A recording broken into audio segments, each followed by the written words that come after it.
नमस्कार दोस्तों, मेरा नाम है टॉमस और ये मेरा पहला फेस वीडियो शूट है और कुछ दिनों से मेरे मन में कुछ बात चल रही थी जो मैंने सोचा क्यों ना वीडियो के माध्यम से मेरे सब्सक्राइबर्स तक या जो कोई भी मेरे वीडियो देखेंगे, ज़्यादा तो लोग तो देखते नहीं हैं।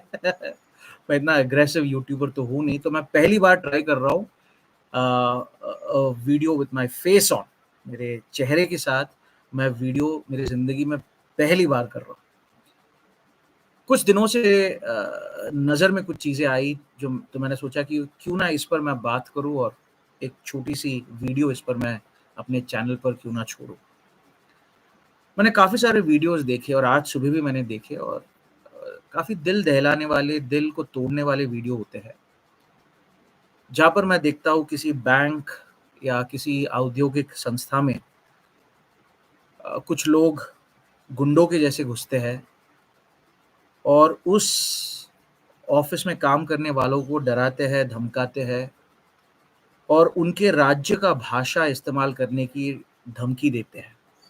यहाँ तक की धमकी देते हैं कि अगर उस राज्य की भाषा का इस्तेमाल वो नहीं करेंगे, तो उनको मारा जाएगा, उनको पीटा जाएगा और इस तरह की धमकियाँ लोग देकर चले जाते हैं, मारते भी हैं। कुछ वीडियोज़ आपने यूट्यूब में देखा भी होगा कि लोग उन्हें मारकर भी चले जाते हैं।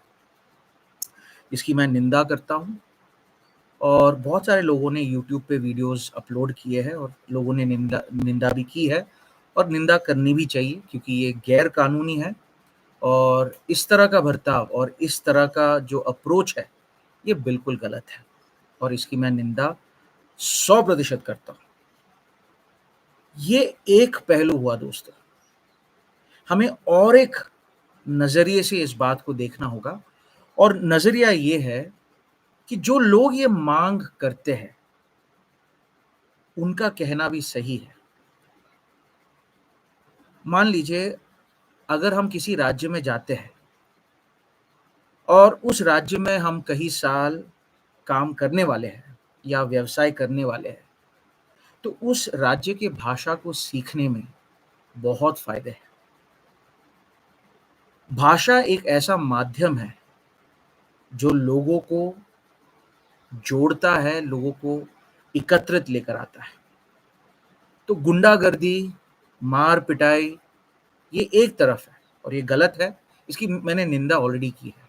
लेकिन दूसरा जो पहलू है, इस दूसरे पहलू को लेकर मैं आपसे बात करना चाहता हूँ और वो दूसरा पहलू ये है कि किसी भी राज्य की भाषा को सीखने में व्यक्तिगत रूप से हमारे लिए बहुत फ़ायदेमंद चीज़ होती है ये। तो मिसाल के तौर पर मैं महाराष्ट्र में पैदा पैदा हुआ, मेरी पढ़ाई-लिखाई सब महाराष्ट्र में हुई और मैं मराठी बखूबी बोलता हूँ और उससे मेरे व्यवसाय को, मेरे लोगों के साथ रिश्ता बनाने में बखूबी मुझे बहुत फ़ायदा हुआ है।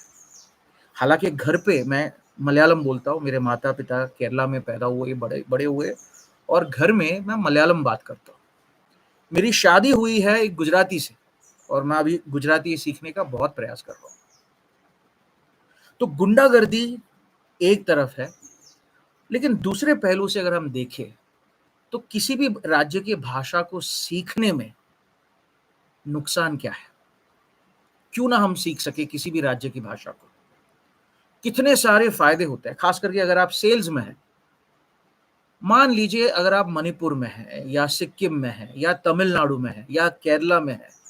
मान लीजिए आपके सेल्स के लिए, आपके व्यवसाय के लिए और लोगों के साथ रिश्ता जोड़ने में उस राज्य की भाषा आपकी कितनी मदद करती है और लोग भी आपसे ज़्यादा प्रेम करते हैं, लोग भी आपको दिल से लगाते हैं, जब आप उनकी भाषा बोल पाते हैं और दोस्तों ये है भाषा की बहुत बड़ी ताकत। सिर्फ़ अंतर्देशीय भाषाएँ क्यों? मान लीजिए कल आपकी तरक्की होती है और आपको फ्रांस में पोस्टिंग मिलती है। क्यों ना फ्रांस में जाकर फ्रेंच सीखें, जर्मनी में जाकर जर्मन सीखें या किसी भी राज्य में या राष्ट्र में हम जाएँ, क्यों ना उस राष्ट्र या उस राज्य का भाषा हम सीखें। ये हमारे लिए व्यक्तिगत रूप से भी बहुत फ़ायदेमंद है। मैं जब केरला जाता हूँ तो मैं वहाँ पर बहुत सारे मारवाड़ियों से मिलता हूँ और आप मानो या ना मानो और आप भी जानते हैं कि मारवाड़ी, पंजाबी जो है होते हैं, वो व्यवसाय में गुजराती जो होते हैं, वो व्यवसाय में एकदम आगे होते हैं।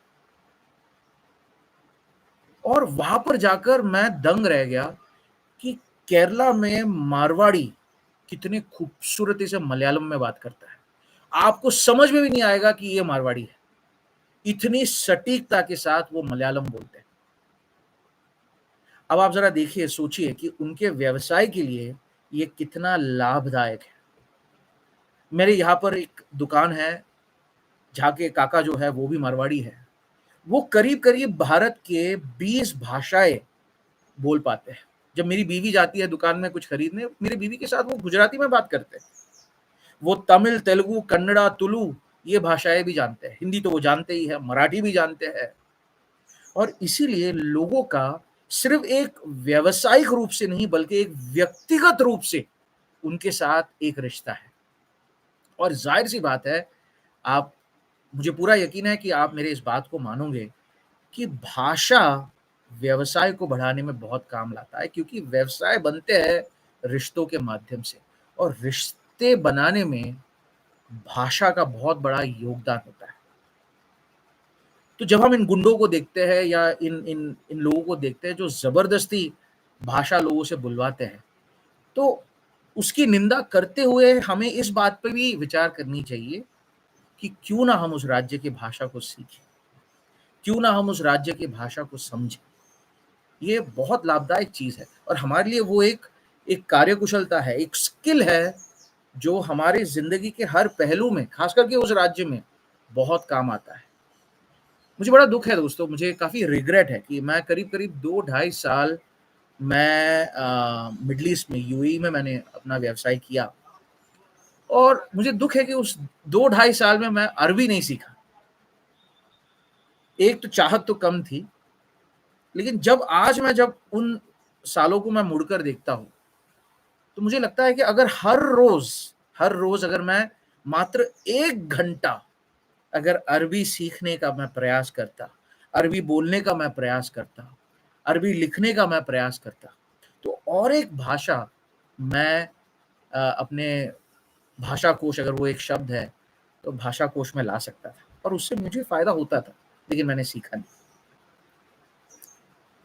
तो भाषाएँ सीखिए, भाषाएँ सीखने में बहुत फ़ायदे होते हैं और सीखते रहिए और इसमें कोई गलत बात नहीं है और जितने उस राज्य की भाषा आप सीखोगे, उतना ज़्यादा आप फ़ायदे में रहोगे, उतना उस राज्य के लोगों के साथ आप घुल-मिल सकते हो, उनके साथ एक रिश्ता बना पाते हो और आपके बहुत सारे काम आसान हो जाते हैं। ख़ास करके अगर सरकारी दफ़्तरों में आपके कुछ काम हैं, तो उस राज्य की भाषा आपके लिए बहुत, बहुत मददगार बन सकता है। तो इसलिए भाषाएँ सीखिए, भाषाओं का जो है राज्य की भाषाओं का प्रयोग कीजिए और इस तरह के जो गुंडागर्दियाँ है, उसकी निंदा तो करते ही रहिए, लेकिन साथ-साथ अपने राज्यों की भाषाएँ ज़रूर सीखिए। धन्यवाद, नमस्कार।